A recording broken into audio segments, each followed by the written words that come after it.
여러분, 안녕하세요. 돈의 흐름을 읽어부의 지도를 그리는 여러분의 금융 멘토, 슈카. 아니, 그냥 여러분의 경제 길잡이입니다.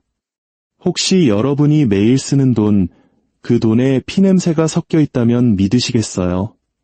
현대사의 가장 어두운 진실 중 하나는 미국에게 전쟁은 단순히 생존이나 정의, 자유의 문제가 아니었다는 겁니다. 바로 돈의 문제였습니다. 모든 분쟁은 무기와 군인들의 전쟁터인 동시에 거대한 금융적 기회의 무대였죠. 오늘 이 불편한 진실을 끝까지 들으시면 여러분의 경제적 생존 지능이 한 단계 레벨업할 겁니다. 그 약속의 의미로 구독과 좋아요 지금 바로 눌러주시죠. 여러분의 지갑을 지키는 가장 확실한 투자, 바로 이 채널입니다. 이야기는 1914년 제1차 세계대전으로 거슬러 올라갑니다. 소위 대전이 터졌을 때 미국은 처음에 직접 개입하지 않았어요. 싸움은 유럽의 목이었습니다. 영국, 프랑스, 독일, 오스트리아 헝가리 제국이 서로의 피를 말리는 동안 미국은 강 건너 불구경을 하고 있었죠. 이 전쟁은 인간과 돈을 무서운 속도로 집어삼키는 괴물이었습니다. 수백만 대군이 행진하고 수천만 발의 포탄이 비 오듯 쏟아졌습니다. 당연히 전쟁 비용은 어떤 정부의 금고로도 감당할 수 없을 만큼 쌓여갔죠. 바로 여기서 미국은 첫 번째 기회를 발견합니다. 대서양 건너편에서 미국의 산업과 은행들이 민주주의의 병기고이자 대금업자로 나섰습니다. 월스트리트의 JP모건 같은 금융사들은 영국과 프랑스 정부와 전례 없는 계약을 맺었죠. JP모건 혼자서만 수십억 달러의 대출을 주선하고 구매 대리인 역할을 하면서 미국의 밀, 강철, 석탄, 군수품을 받아 건너로 실어 날랐습니다. 1910년대에 수십억 달러가 어느 정도냐면 당시 미국 연방정부 예산 전체를 아득히 뛰어넘는 액수였어요. 그리고 이 모든 돈에는 이자가 붙었습니다. 서부 전선에서 터지는 모든 포탄에는 TNT만 들어있는 게 아니었어요. 미국의 금융가들에게 갚아야 할 채무가 함께 담겨 있었던 거죠. 미국은 1917년에 공식적으로 참전했지만 그때는 이미 미국의 금융 시스템이 전쟁의 결과와 한 몸처럼 얽혀 있었습니다. 만약 영국과 프랑스가 패배하면 월스트리트도 함께 파산하는 구조였죠. 국가 안보와 금융 이익의 경계가 흐릿해진 겁니다. 그러자 정부는 평범한 미국인들에게 자유 채권을 사는 것이 애국적 의무라고 선전하기 시작했습니다. 감성적인 프로파간다로 포장된 이 국채는 시민들에게 저축한 돈을 정부에 빌려달라고 호소했죠. 포스터에는 엉클샘이 손가락으로 당신을 가리키며 외쳤습니다. I want you. 유명인사들은 도시를 행진하며 채권 구매를 독려했고 심지어 아이들까지 절약 우표를 위해 동전을 모았죠. 역사상 처음으로 한 국가 전체가 전쟁을 위해 금융적으로 총동원된 순간입니다. 이거 마치 우리나라 동학개미운동을 국가가 주도한 느낌 아닌가요? 하지만 더 어두운 현실은 따로 있었습니다. 소액 저축가들이 몇 달러를 빌려주는 동안 진짜 승자는 시스템의 꼭대기에 앉아있던 은행가와 산업가들이었습니다. 공장들은 호황을 누렸고 이익은 하늘 높은 줄 모르고 치솟았습니다. JP모건이 각국 정부에 미치는 영향력은 상상을 초월할 정도로 커졌죠. 그리고 새로운 공식이 세워졌습니다. 전쟁 자금은 금이나 세금만으로 조달하는 것이 아니라 대중에게 빚을 팔고 민간 금융이 보증하는 방식으로도 가능하다는 것. 이 메커니즘은 그 이후로 단 한 번도 사라지지 않았습니다. 자, 이제 2차 세계대전으로 시간을 빨리 감아볼까요? 1차 대전 때 만든 비즈니스 모델이 훨씬 더 거대한 규모로 완성되는 것을 볼 수 있습니다. 또다시 유럽은 혼돈에 빠졌고 또다시 미국 산업이 그 공백을 메우기 위해 급부상했죠. 루스벨트 대통령은 미국이 민주주의의 병기고가 될 것이라고 선언했습니다. 1941년 12월 미국이 참전할 무렵에는 이미 공장들이 풀가동되며 전 세계가 본 적 없는 규모로 배와 비행기, 탱크, 군수품을 찍어내고 있었습니다. 하지만 진짜 중요한 건 금융기계 역시 풀가동되고 있었다는 점입니다. 재무부는 전쟁 채권을 발행했고 연방준비제도 이를 뒷받침했습니다. 또다시 평범한 시민들은 애국심의 발로로 저축을 투자하라는 말을 들었죠.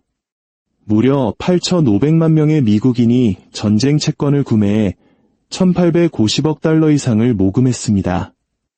이 숫자가 감이 안 오시죠? 당시 전쟁 총비용의 절반을 훌쩍 넘는 금액이었습니다. 금융 시스템은 공식을 완벽하게 터득한 겁니다. 희생을 투자로 포장하고 시민을 최종 대부자로 만들어라 한편 보잉, 제너럴 모터스, 포드 같은 대기업들은 민간 생산에서 군수 계약으로 전환했습니다. 이 계약은 효율성과 상관없이 이익을 보장해주는 요즘 말로 하면 완전 꿀 빠는 사업이었죠. 정부가 돈을 대고 공장은 무기를 찍어내고 주주들은 배당금을 챙겼습니다. 돈과 권력의 연결고리는 더욱 단단해졌습니다. 전쟁은 더 이상 견뎌야 할 비극이 아니라 경제를 움직이는 엔진이 된 겁니다.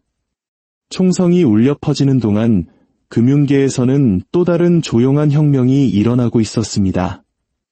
바로 금본위제의 종말이었죠.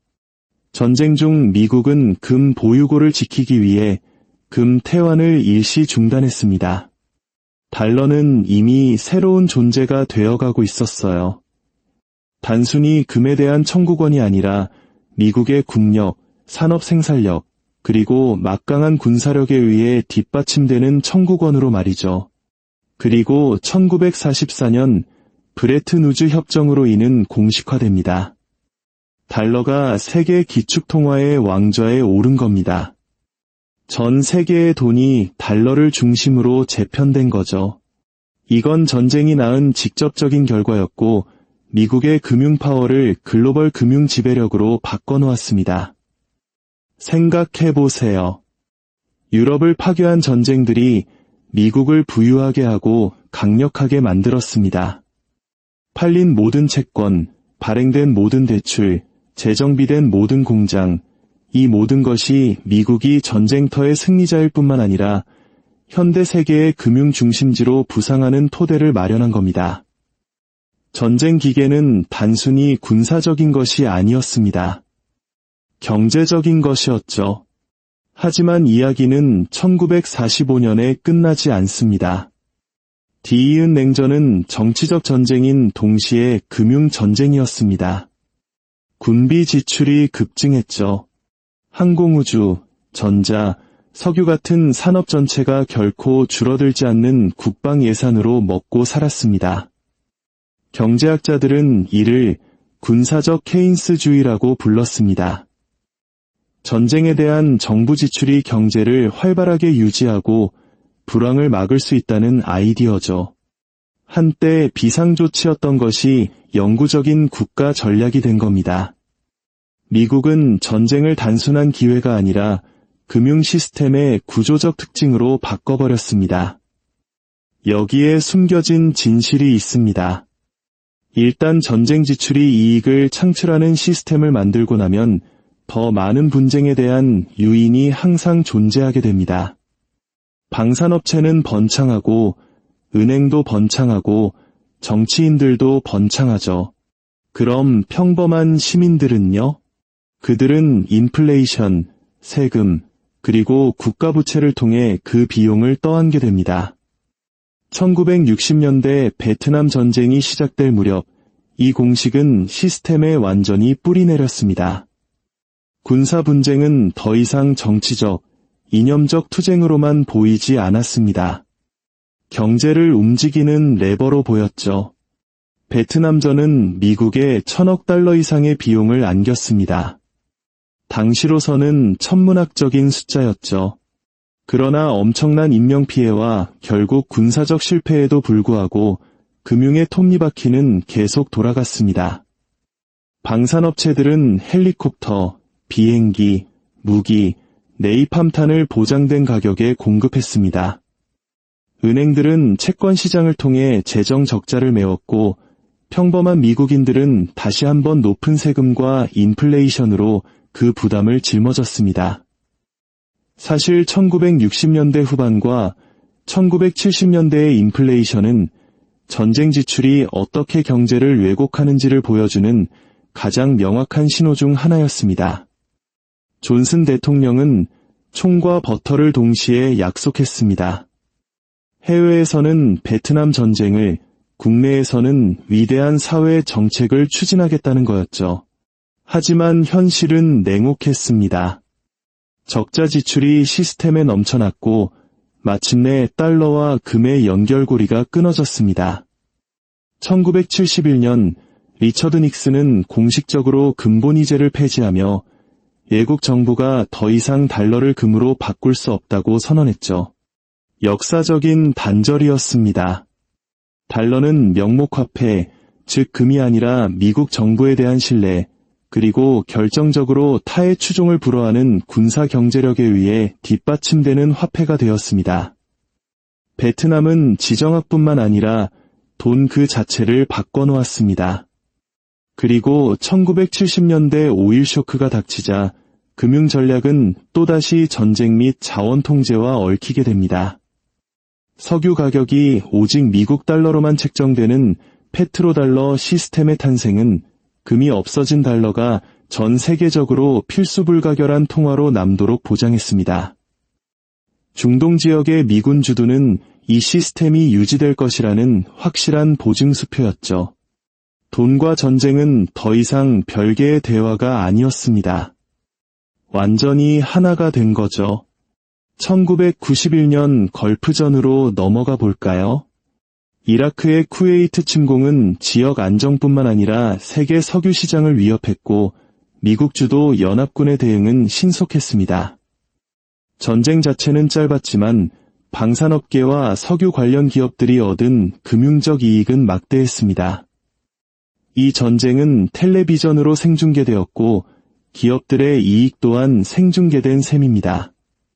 군사기술 기업들은 자신들의 정밀 유도 무기를 선보였고 주가는 즉시 폭등했습니다.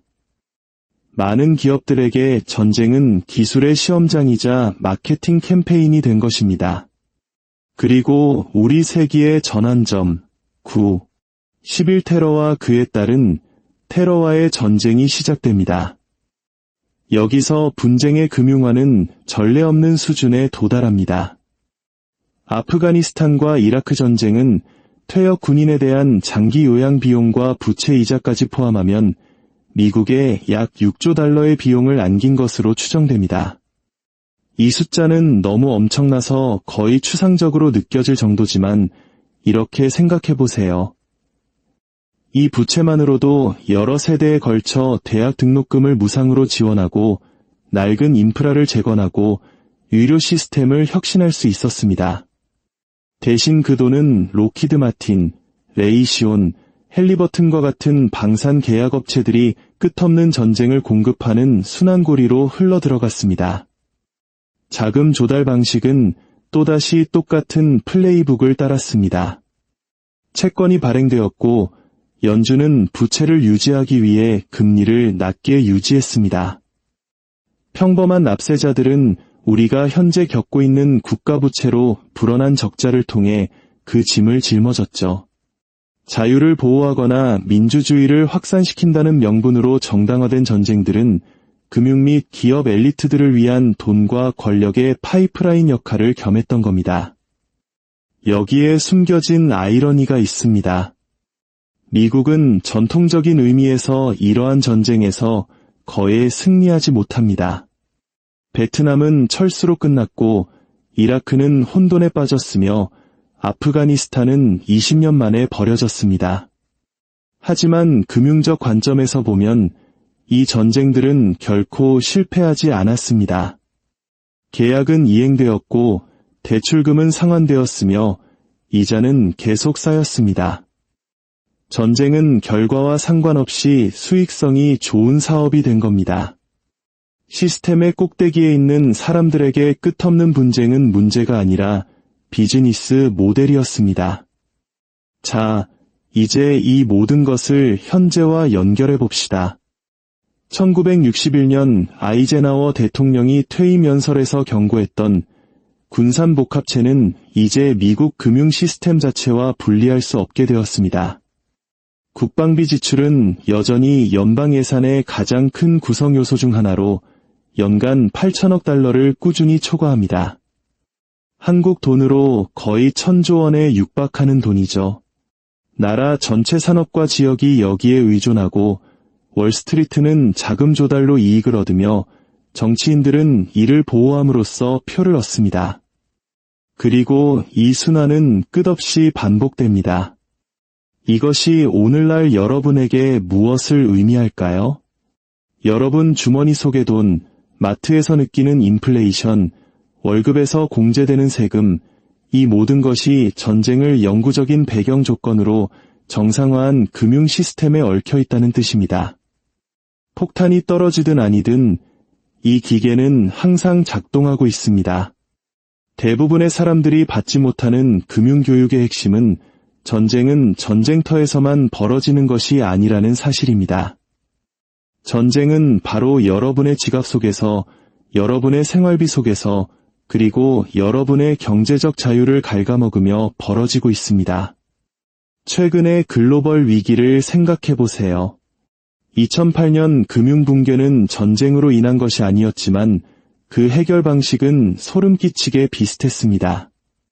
정부의 구제 금융, 기업 이익 보호, 그리고 평범한 시민들이 모든 책임을 떠안는 구조였죠.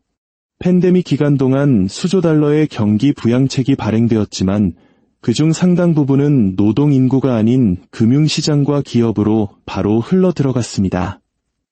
전시 상황에서 완성된 메커니즘들, 즉 적자 재정, 채권 발행, 기업 보증 등이 이제 평시에도 적용되고 있는 겁니다. 전쟁 기계는 금융 시스템 그 자체와 합쳐졌습니다. 그리고 여기 가장 불안한 진실이 있습니다. 이 역사를 이해하고 나면 분쟁과 위기가 이례적인 사건이 아니라는 것을 깨닫게 됩니다. 그것들은 시스템의 기능입니다. 부채, 통화, 자원을 활용하는 방법을 아는 사람들에게는 기회이죠. 하지만 나머지 모든 사람들에게는 덫입니다. 인플레이션은 저축을 잠식하고 버블은 터지며 부채의 사슬은 조여옵니다. 금융 시스템은 변동성 위에서 번성합니다.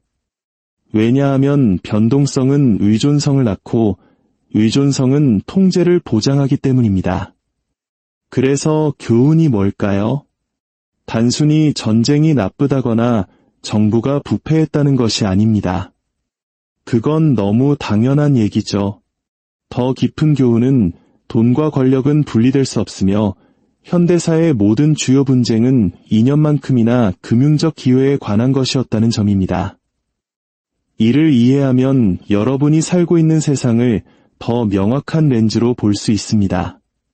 개입을 요구하는 목소리를 들을 때, 국방 예산이 오르는 것을 볼 때, 여러분 자신의 생활비가 스멀스멀 오르는 것을 느낄 때, 여러분은 단지 적이 누구인가라고만 물어서는 안 됩니다. 누가 이익을 보고 있는가를 물어야 합니다. 이것이 바로 진짜 금융교육이 의미하는 바입니다. 단순히 예산을 짜고 투자하고 저축하는 법을 배우는 것이 아닙니다.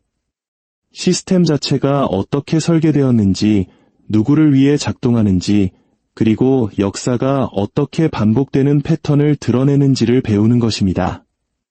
경제사는 교과서 속의 숫자에 관한 것이 아닙니다.